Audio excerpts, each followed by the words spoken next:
Recognizing the member for Saanich North and the Islands. Thank you very much, Mr. Speaker. Good afternoon. And it is an honor to be able to speak to the Accessible British Columbia Act at second reading. This legislation creates a framework to create a more accessible and inclusive province. I think those are values that we all share in this legislature, no matter where your place is in the chamber. These are goals that we're all striving for British Columbia. I share the sentiment of all of my colleagues that have spoken previously to Bill 6. I would like to echo the comments from my colleague from Surrey South. Today is a day that we should be raising our hands in gratitude for the opportunity to be debating this legislation and to celebrate the steps that I think members from all parts of the chamber have noted have been a long time in coming, and that here we are today being able to debate a piece of legislation that is going to create a safer, more equitable community and province for all British Columbians to be able to live in. There's no doubt that as we go through this legislation, we're going to have questions that we're going to ask, but that it's very important to acknowledge at this stage that the BC Green Caucus supports the efforts of this government over the last number of years, and the governments over the last decades who have been moving us towards the ability to have this discussion here today. As the minister has noted, and the ministry has noted in the briefing that we received, that this is a process that's an ongoing process. It's not one that is going to have remarkable changes overnight, but that change is going to come over time. This is a multi-year project. Indeed, I think it requires actually an ongoing effort, one that when you're looking at dealing with barriers such as attitudes, practices, policies, information, communication, technologies, and all of the intersections that are included in that discussion, that this is indeed going to be a project that we have to continue to nurture as a chamber, and that future parliaments, parliaments which likely many of us won't be a part of, are going to continue this important work of destigmatization and removing the barriers and obstacles that have been unnecessarily put in the way of many, many British Columbians. As has been highlighted, more than 925,000 British Columbians live with a disability that keeps them from the full and equal participation in their communities and in our province. And that is equal to about 1 in 4 British Columbians over the age of 15. I've met with many constituents who live with a disability, and as an able-bodied person, I appreciate their advice and their willingness to share their experiences with me. I live a privileged life, and will repeat here on the record a commitment that I made a couple of years ago to them to support the government in the development of this legislation. It was really important for them that they heard from me that I was going to be an advocate and supportive of this initiative. And I also want to raise my hands specifically to Charlene Froome, to David Willows, and to Stephanie, who have all come in and advocated on their own behalf, but as well on behalf of members of their family. And I want them to know that their advocacy to me has had an impact on the way I view the work that I have in this chamber and the work that we have ahead to ensure that this legislation does indeed do what the intention of it is. It's also important to acknowledge that this bill was a priority of the former minister, as has been mentioned by previous members. Previous Minister Shane Simpson had this as a priority of his and was working on this legislation for the last number of years prior to the election. And I met several times with former Minister Simpson, and I know that this was a passion of his to get this legislation passed. And it's, I think, only a bit of unfortunate timing on the part of COVID-19 and some other things, of course, that have disrupted our lives so immeasurably, that former Minister Shane Simpson wasn't able to bring this legislation in. And this is not to obviously cast aspersions on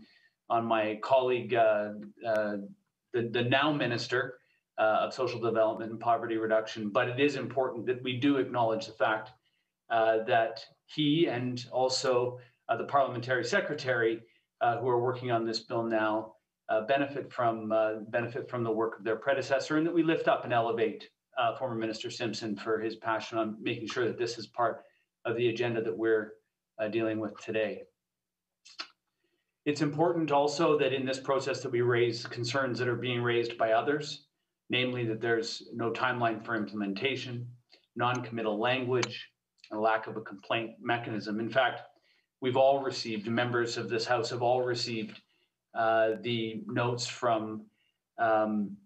Disability Alliance BC. I'm going to go into them a little bit further, and these are all questions that I look forward to asking the now minister who has this legislation, and so that we can get on the record, and I'm sure that my colleagues also will be asking questions about this in the committee stage. And this is, of course, not to disrupt this process, but to ensure that this legislation is indeed the best legislation that we have going forward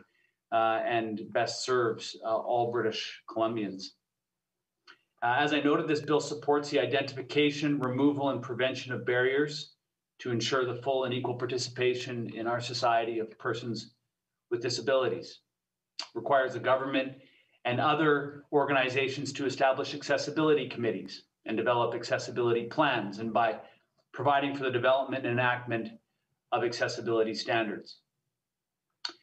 This bill applies to the provincial government and its organizations and prescribed class of organizations. Essentially, this is a bill that is addressing the provincial government as an institution. I'm interested in how this bill will impact local government, as an example, and the powers that they have with respect to land use, building design, and landscape features. And this is just one example of the problem that I want to highlight here with enabling legislation, because as we look at Bill 6, there's very little in it that is specific, and little clarity on the specifics. And as was mentioned previously, this is a situation where you have enabling legislation where it comes down to you pass the legislation and then put your trust in the minister and the ministry to get the regulatory process correct. And there's very, very little input that we as members in the opposition have to be able to raise these issues other than in this part of the debate, and just hope that the regulations that are developed once this bill has passed final reading and becomes an act, that we put our trust in the minister and the ministry, that they will follow through to ensure that the important things that are raised in this debate, that are raised by the advocacy groups, find their way into the regulations.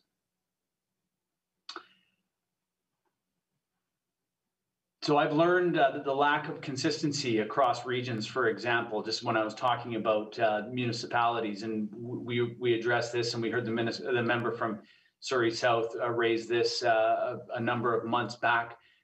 with changes to the building code, questions about the lack of consistency from one municipality to another in how building codes are implemented and executed. And it just raised a concern that from my constituents, that having each municipality develop different approaches is really problematic. And I think that can be taken as well, not just from municipality to municipality, community to community, but also recognized province to province, and that the legislation that was created at the federal level that we need to be consistent with that legislation, and that we need not recreate the wheel, but that we work in complement with it. And so I hope that in recognizing the challenges that many people who have disabilities face, and the obstacles and barriers that are put in place with design, as one example that was raised by the leader of the official opposition, that the effort that gets put into just going out for a day gets recognized, and that we create consistency so that when someone lives in a place like the city of Victoria or the greater Victoria area with 13 municipalities, that we ensure that this legislation that we're creating today gives them a consistent experience as they move across municipal boundaries to do their regular business. I've learned from one of my constituents who's in a wheelchair that the type of effort that needs to go into going to a meeting, for instance, in a place where she's not attended a meeting in the past, requires so much forethought and so much planning to find out what is, as has been pointed out previously, what is that building like? What is the location of the building? What is the geography of the building? What are the streets? Where's the parking? Where are the entrances? All of these things matter. And for an able-bodied person like me, I don't think about those things, but it's important that we recognize that there's an awful lot of effort that's put into attending a meeting in a foreign place like this that oftentimes requires a trip the day before to go and case the situation out. And if those parking spots that are not available are not designed properly or they're being used, that can often mean that important appointment that was made, a doctor's appointment as an example, has to be abandoned because my constituent, as one example, is not able to park their vehicle and get out of their vehicle and go about the business that they need to go about. So it's important that we understand that these barriers, and that there's no way that I can articulate them clearly, but that's the important part of the work that needs to be done, and why I recognize that a lot of this work does need to be done through regulation, because it's going to be informed by people who have a completely different experience of the world than the way I've experienced it. As well, I think it's important to recognize that these are not just physical impairments, but also there are other impairments that also need to be considered. And I recognize that the constituents who have raised and advocated with me for policies that have been put in place that limit the ability for one person with a developmental disability, for example, the ability to marry, and without having the impact of that be on the income and the supports that are provided by the provincial government. So in the very initiative that we're celebrating here today, the ministry that's putting this forward also has policies that need to be reviewed and need to be changed in order to be able to ensure that all British Columbians can live and love in this province and not be held back based on antiquated policies. And so I really hope that the ministry, and in fact all ministries, take a look at those policies that they have in place, that have been in place for, in many cases, decades, and ensure that they are not also obstacles and barriers to the full enjoyment of this beautiful province that we live in. This bill creates definitions and establishes a framework, and the work is really going to be happening in the implementation. It's the diversity of disabilities and the need for a comprehensive response that requires that investment of time, as I was saying. So on one hand, while it's important that we recognize the importance for the full involvement of this chamber that we're a part of in the development of legislation, it's in this situation where I think it becomes very difficult to have all of the potential changes and regulations in place at this stage of it. So I understand that this bill is not the end product. The minister has stated that he'd like to see something by the end of 2022. And I really think that it's important and it's critical that we recognize that just because there's going to be an amount of time that's going to pass between when this becomes an act and those regulations are in place, that that timeline doesn't need to be a long timeline, nor does it need to be stretched out. And as one of the advocacy groups, Disability BC, Disability Alliance BC has I say criticized, but has pointed out one of the challenges that they have with the legislation as it is that there is no timeline right now for when those when this bill is going to be fully enacted and the regulations are going to be in place. And so it's important at this stage of the debate to really, I think, put a marker down that we need to ensure that the work continue on this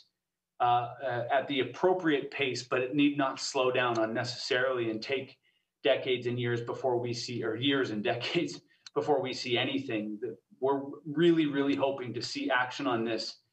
sooner than later. There's been a number of issues raised by a number of different advocacy groups, and I think that it's important that we do get on the record here at this stage of the second reading debate some of the specific things that have been raised, so that during the when we raise them again during the committee stage of this debate, that we can have a good discussion about them, and that some of the concerns that may be out there could be satisfied by the minister's answers. And it's important that also that Disability Alliance BC and others who have raised concerns know that they've been heard, because when you send an email to the general inbox, it's sometimes you don't get a response to them. And so it's important that by putting them on the record here today, that those advocates know that they've been heard in this process. And so that the 6 or so specific questions that have been raised by Disability Alliance BC around the narrow definition of impairment, which excludes learning and communication, the lack of timelines to hold the government accountable and efficiently working to eliminate barriers, limited application wherein prescribed organizations are not clearly stipulated, failure to include interactive communication within the list of standards, failure to refer to human rights in BC's Human Rights Code, and a weakened enforcement mechanism due to its lack of an individual complaints process were all things that were raised to all the members of this chamber. And those are going to be areas that I think, I actually believe that the minister is going to have some well thought out responses to those criticisms. And I'm certain that this is not the first time that he's heard those. And so I think that this will give an opportunity to both acknowledge that we've heard the criticisms that have been, or the concerns that have been raised, I should say, and that we're attending to them as well. As the member from Surrey South noted, the BC Deaf Accessibility Caucus has raised 2 key recommendations and would like to see some changes. One, that the deaf community status as a cultural and linguistic minority, and as well that there be guaranteed deaf representation on the Provincial Accessibility Committee. So these are all things that we've been contacted and said, you know, can you please advocate on our behalf on these key points? And so I'm raising them here today just so that we can have them on the record, and then we could move forward in those discussions. So as I mentioned earlier, as I'm beginning to wrap up here, that I think that it's important that we ensure that this legislation be complementary to the laws that are in place, and that regulations be complementary to the federal legislation, and as well in alignment with other provincial legislations. It's important that we are pushing forward and leading in the province. And while we are the largest province in the country to not have such legislation, this gives us an opportunity to not only align with our neighbors and our friends across the country, but as well, since we are going to be the latest province to do this work, we also have the opportunity to push the edges and to go further. And so that's what I hope gets done in this legislative process, as well as the regulatory process that is still to come. So I just want to raise my hands in gratitude for the minister, for the parliamentary secretary, to the former minister, to all the staff in the ministry, and as well all of my colleagues in the chamber for this constructive discussion about this important piece of legislation. Unfortunately, it's coming forward in a time when there's so many other news stories that this hasn't been I think brought out with the type of fanfare or the amount of fanfare that I think it deserves. I think that this is an important initiative, a critical initiative of this provincial government, and one that I think when we look back in the decades to come, we'll look back on that and be proud of the work that we're doing here today and over the next week or so. So with that, I'm going to take my place in this debate. I want to thank you for the opportunity to speak here today to Bill 6 at second reading. And with that, I'll take my seat. Nice to see you. Thank you.